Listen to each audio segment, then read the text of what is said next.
Hey, welcome guys. In this video I'm doing a review of the Logitech G900 Chaos Spectrum gaming wireless mouse. A wireless mouse is actually good enough to use in a gaming scenario. Price is a little bit steep at $199 Canadian. Now I was able to retrieve a wireless signal by using a USB adapter plugged into your computer, and the range I was able to test it at is 25 feet.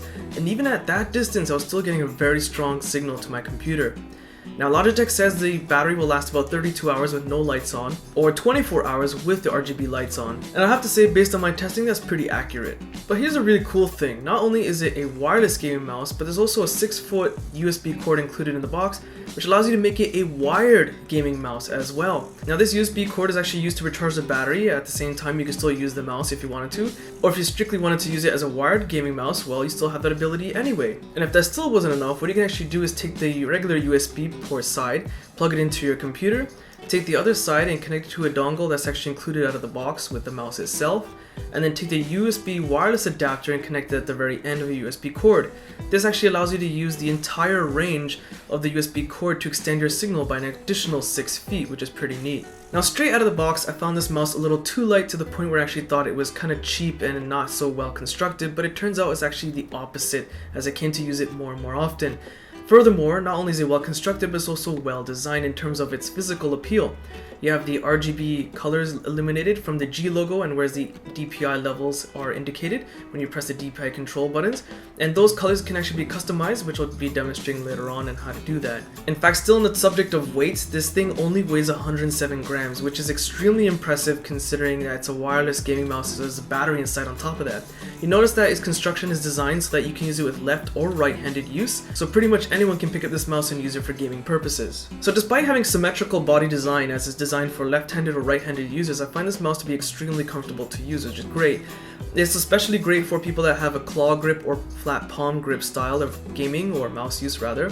One thing I find strange is that the right-click button on the mouse is a little bit stiffer than the left-click button.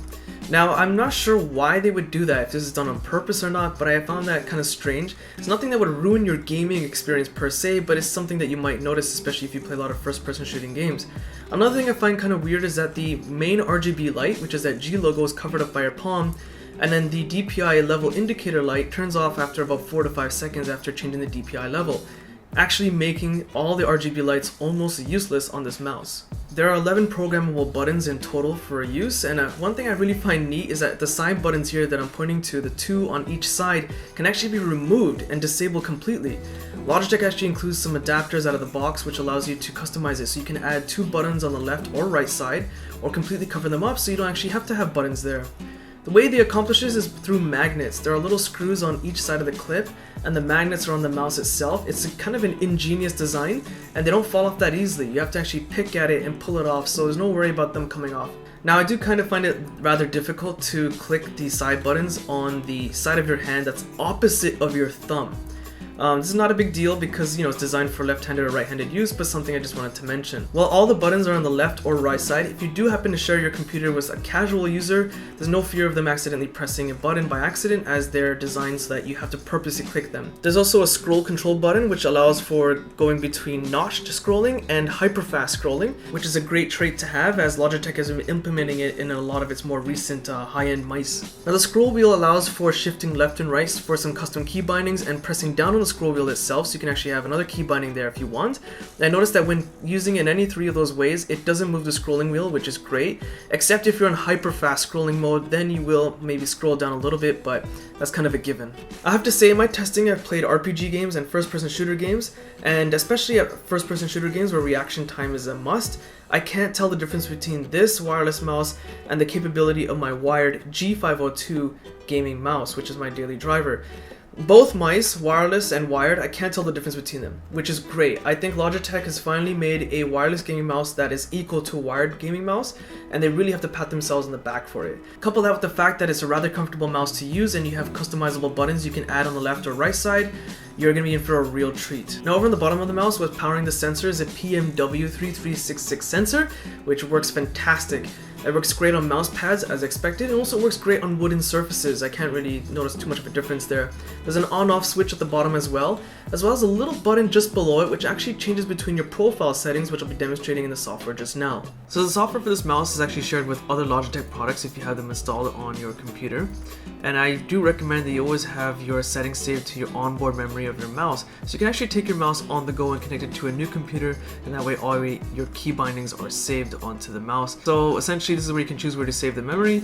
Over onto the next panel is where you can actually adjust the key bindings. You can actually choose if you have the left buttons activated, the right buttons activated, or all buttons, on the side customization buttons, or none at all. But allowing for all sides allows for a total of 11 key bindings, and from within each one you can assign a key binding or a type of macro you can create. It also supports a whopping 12,000 DPI max up to down to a low of 200, so you do have that option available, and you have 5 profiles to choose from. Now in terms of the lighting options, there's not much going on here. It's pretty basic, as you can choose to light up the logo, the DPI level, which I demonstrated earlier, and of course you can choose between a breathing effect in which it kind of pulses, or through a color cycle which it just changes between the colors. In terms of the light itself, you can adjust the brightness and the rate at how fast it'll change the colors. You can also sync other devices if they are available, which I currently don't have a headset or RGB keyboard, so I don't have that availability to sync those across. Now one of the neat things I like about this software is that it also tells you about your battery status. I have about 7 hours remaining at 27%. You also have some preset settings to turn off lights, silent breathing, and color cycle. I just keep it on my default my settings. Digging over a little bit, this is where you can actually customize your mouse trackpad. If you have a particular type of gaming mouse pad, you can actually customize it to, flow a lot better. And on to the final option, this is where you actually have the ability to start recording what kind of key bindings you're clicking, and then at the end of your gaming sessions, for example, you can stop the recording so you can actually take a look at what kind of buttons you're pressing and how often. The G900, I can essentially say that this is an excellent wireless gaming mouse. The response time is fantastic. I do kind of find it weird that, they're advertising as being a RGB Spectrum colored mouse, which actually is true, and when you're not using it, it looks rather nice. However, the problem I find is that it's kind of bizarre that the main light you cover up with your hand.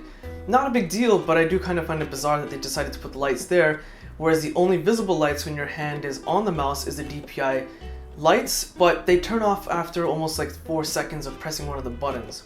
So it kind of defeats half the purpose of having an RGB, but hey, whatever. Just a minor issue that I have with it. Overall, this is a fantastic mouse. It is a bit on the more expensive side, but this is a wireless gaming mouse that works as if it was a wired mouse, and it's fantastic.